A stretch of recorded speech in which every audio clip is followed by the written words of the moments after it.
Hello, എമ്മി അടുക്കളയിലേക്ക് സ്വാഗതം. ഇന്ന് ഞാനിവിടെ ഉണ്ടാക്കുന്നത് മലബാർ സ്പെഷ്യൽ നെയ്പത്തലാണ്. പുറമേ നല്ല മുരിഞ്ഞിട്ടും ഉള്ളിൽ നല്ല സോഫ്റ്റും ആയിട്ടുള്ള ഈ നെയ്പത്തൽ നമ്മൾക്ക് ബ്രേക്ക്ഫാസ്റ്റ് ആയിട്ടോ ഡിന്നർ ആയിട്ടോ ഒക്കെ കഴിക്കാവുന്നതാണ്. വളരെ ടേസ്റ്റി ആയിട്ടുള്ള ഈ നെയ്പത്തൽ എങ്ങനെയാണ് ഉണ്ടാക്കുന്നതെന്ന് നോക്കാം. നെയ്പത്തൽ ഉണ്ടാക്കാനായി നമ്മൾക്ക് നല്ല തരിയുള്ള പുട്ടുപൊടിയാണ് വേണ്ടത്. ഒരു ബൗളിലേക്ക് 2 കപ്പ് പുട്ടുപൊടി എടുക്കുന്നുണ്ട്. ഇനി ഇതിലേക്ക് ആവശ്യത്തിനുള്ള ഉപ്പ് കൂടി നമ്മൾക്ക് ചേർത്ത് നന്നായി ഒന്ന് മിക്സ് ചെയ്തെടുക്കാം.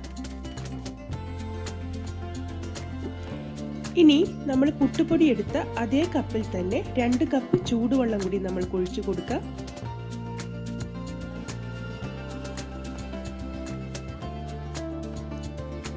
ഇതിനി ഒരു 10 മിനിറ്റ് നേരത്തേക്ക് നമ്മൾക്ക് ഇങ്ങനെ ഒന്ന് അടച്ചു വയ്ക്കാം. ഈ സമയം കൊണ്ട് പൊടിയെല്ലാം നന്നായി കുതിർന്നു വരും. പുട്ടുപൊടി കുതിരാൻ വെച്ച സമയം കൊണ്ട് നമ്മൾക്ക് ഇതിലേക്ക് ഒരു തേങ്ങാക്കൂട്ട് തയ്യാറാക്കണം. അതിനായി ഞാനിവിടെ 1 കപ്പ് തേങ്ങ മിക്സി ജാറിലേക്ക് ഇട്ട് കൊടുത്തിട്ടുണ്ട്. തേങ്ങയൊക്കെ കുറച്ച് കൂടുതൽ എടുത്താലും നല്ല ടേസ്റ്റ് ആണ്. ഇനി ഇതിലേക്ക് ഒരു 7-8 കുഞ്ഞുള്ളി കൂടി നമ്മൾക്ക് ചേർത്ത് കൊടുക്കാം. ചെറിയ ഉള്ളി ഇല്ലെങ്കിൽ നിങ്ങൾക്ക് ഒരു ചെറിയ സവാള അരിഞ്ഞത് ചേർത്ത് കൊടുക്കാവുന്നതാണ്. ഇതിലേക്ക് 1.5 ടീസ്പൂൺ പെരിഞ്ജീരകം കൂടി ഞാൻ ചേർത്ത് കൊടുക്കുന്നുണ്ട്. ഇനി മിക്സി ജാർ അടച്ച് ഇത് നല്ല തരിതരിപ്പായി ഒന്ന് അരച്ചു കൊണ്ടുവരാം. ഒരുപാട് അരിഞ്ഞു പോകരുത്, ജസ്റ്റ് ഒന്ന് ക്രഷ് ചെയ്തെടുത്താൽ മതി. തേങ്ങയും ഉള്ളിയും ജീരകവും ഞാനിവിടെ ചതച്ചു കൊണ്ടുവന്നിട്ടുണ്ട്. 10 മിനിറ്റിന് ശേഷം നമ്മൾക്ക് മൂടി തുറന്ന് നോക്കാം. നമ്മൾ ഒഴിച്ച വെള്ളമെല്ലാം പുട്ടുപൊടിയിലേക്ക് നന്നായി ഇറങ്ങിയിട്ടുണ്ട്. ഇനി ഈ മാവൊന്ന് കുഴച്ചെടുക്കണം.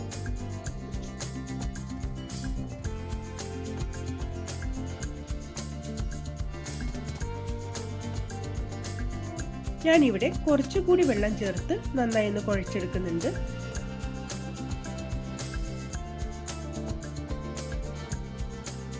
ഞാനിവിടെ ഇപ്പോൾ ഒരു 5 മിനിറ്റോളം നന്നായി കുഴച്ച് നല്ല സോഫ്റ്റ് ആക്കി എടുത്തിട്ടുണ്ട്. ഇത് മതിയാവും. ഇനി നമ്മൾക്ക് ഇതിലേക്ക് നമ്മൾ നേരത്തെ തയ്യാറാക്കി വെച്ചിരിക്കുന്ന തേങ്ങാക്കൂട്ട് കൂടി ചേർത്ത് കൊടുക്കാം.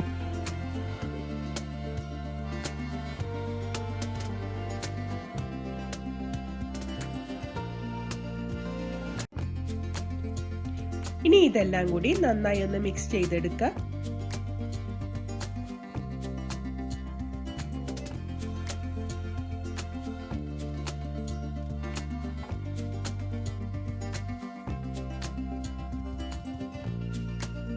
നമ്മള് ഇലയുടെയൊക്കെ ഉണ്ടാക്കാൻ കുഴയ്ക്കുന്നതിൻ്റെ അതേ ഒരു പാകത്തിൽ വേണം ഇതും കുഴച്ചെടുക്കാൻ. ഒരുപാട് വെള്ളം കൂടുകയരുത്, ഒരുപാട് വെള്ളം കുറയാനും പാടില്ല.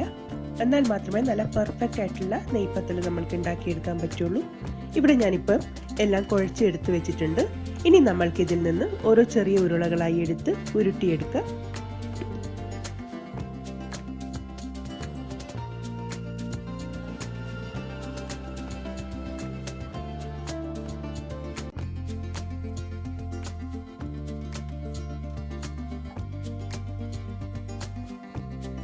ഞാനിവിടെ ഒരു ബട്ടർ പേപ്പർ എടുത്ത് അതിലേക്ക് കുറച്ച് ഓയിൽ തടവി കൊടുക്കുന്നുണ്ട്. നിങ്ങൾക്ക് വാഴയില കിട്ടുമെങ്കിൽ അതായിരിക്കും നല്ലത്, ഇല്ലെങ്കിൽ പത്തിരി പ്രസ് ഉപയോഗിച്ചാലും മതിയാവും. ഇനി ഓരോ ഉരുളയെടുത്ത് നമ്മൾ ഈ ബട്ടർ പേപ്പറിലേക്ക് വെച്ച് കൈകൊണ്ട് ചെറുതായി ഒന്ന് പരത്തി കൊടുക്കുക. ഇനി ഞാനിവിടെ ഒരു ചപ്പാത്തി റോള് കൊണ്ട് ചെറുതായി ഒന്ന് പരത്തിയെടുക്കുന്നുണ്ട്. ഒരുപാട് പ്രഷർ കൊടുത്ത് പരത്തരുത്, ചെറുതായി ഒന്ന് പരത്തിയെടുത്താൽ മതിയാവും. നമ്മൾക്കിത് കുറച്ച് കട്ടിയിലാണ് വേണ്ടത്. ഇതാ ഈ ഒരു പാകത്തിൽ മതിയാവും. നമ്മൾ പൂരി പരത്തിയെടുക്കുന്നതിനേക്കാളും കുറച്ചും കൂടി കട്ടിയിലാണ് ഇത് പരത്തിയെടുത്തിരിക്കുന്നത്.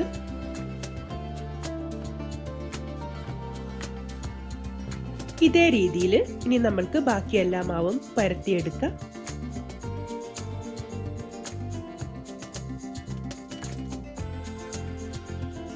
ഇനി നമ്മൾക്ക് ഈ പത്തിരി തിളച്ച എണ്ണയിലേക്കിട്ട് ഫ്രൈ ചെയ്തെടുക്കാം. ഒരു കാര്യം പ്രത്യേകം ശ്രദ്ധിക്കണം, തീ എപ്പോഴും ഹൈ ഫ്ലെയിമിലായിരിക്കണം. അതേപോലെ തന്നെ എണ്ണ എപ്പോഴും നന്നായി തിളച്ചുകൊണ്ടിരിക്കുകയും വേണം. എന്നാൽ മാത്രമേ ഈ പത്തിരി ഇങ്ങനെ പൊങ്ങി വരുള്ളൂ.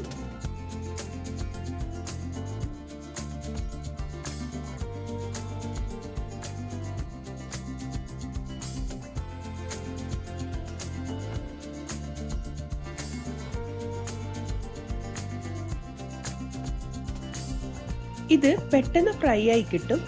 ഒരു ഭാഗം നന്നായി മൊരിഞ്ഞു വന്നതിന് ശേഷം നമ്മൾക്ക് ഇതൊന്ന് തിരിച്ചിട്ട് കൊടുക്കാം.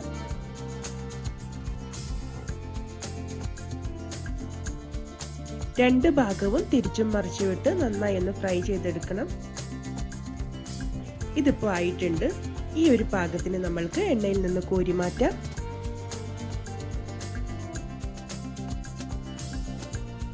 ഇതേപോലെ തന്നെ ബാക്കി എല്ലാ പത്തിരിയും നമ്മൾക്ക് ഫ്രൈ ചെയ്തെടുക്കാം.